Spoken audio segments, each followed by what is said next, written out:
The corrupt cops face consequences. I'm a 37-year-old male, and this story takes place in the early 2000s in rural Australia. My friends and cousins decided to go on a camping trip for the night. There were 5 of us.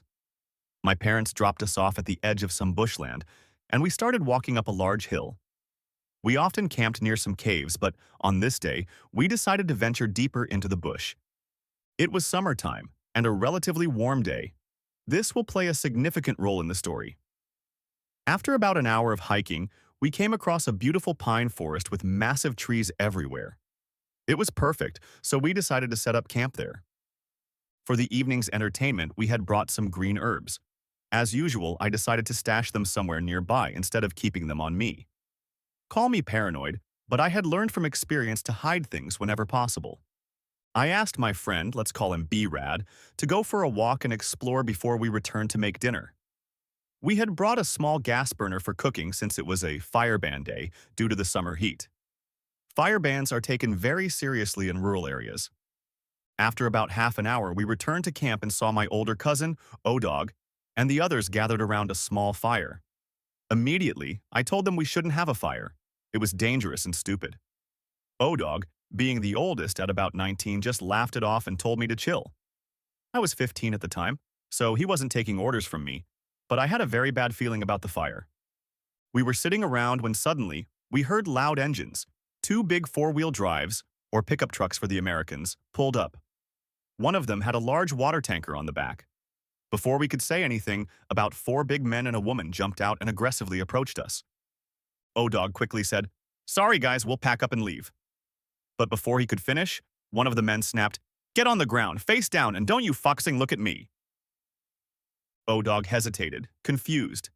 And just like that, one of the men punched him, dropping him instantly. Then they stomped on his head and back. I knew we were screwed. The rest of us immediately dropped to the ground. Each of us was kicked and stomped at least once.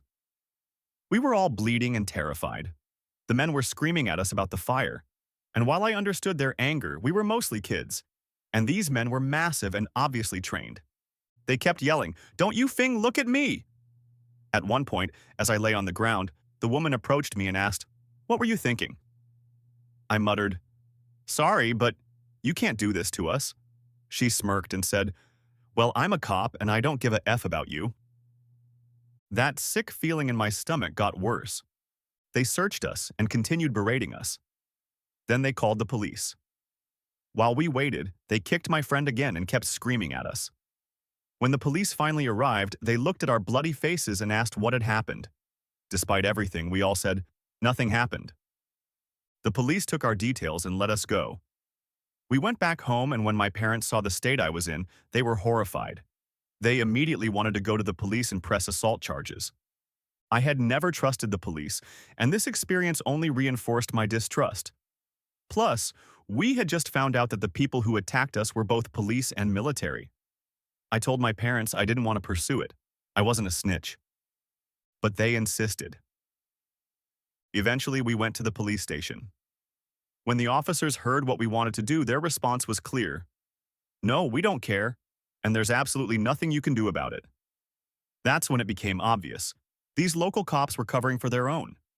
The attackers didn't work in the area, but the blue line was strong. So, instead of going through them, we all wrote letters to the police ombudsman. In Australia, an ombudsman is an independent third party that investigates various industries, including law enforcement. After all, what good is it to have the police investigate themselves? We submitted our letters along with photos of our injuries. A few weeks later, we got the news. The lady cop and her husband, also a cop, lost their jobs. The local officers who refused to help us, one was fired and another was demoted. The military guys were disciplined as well.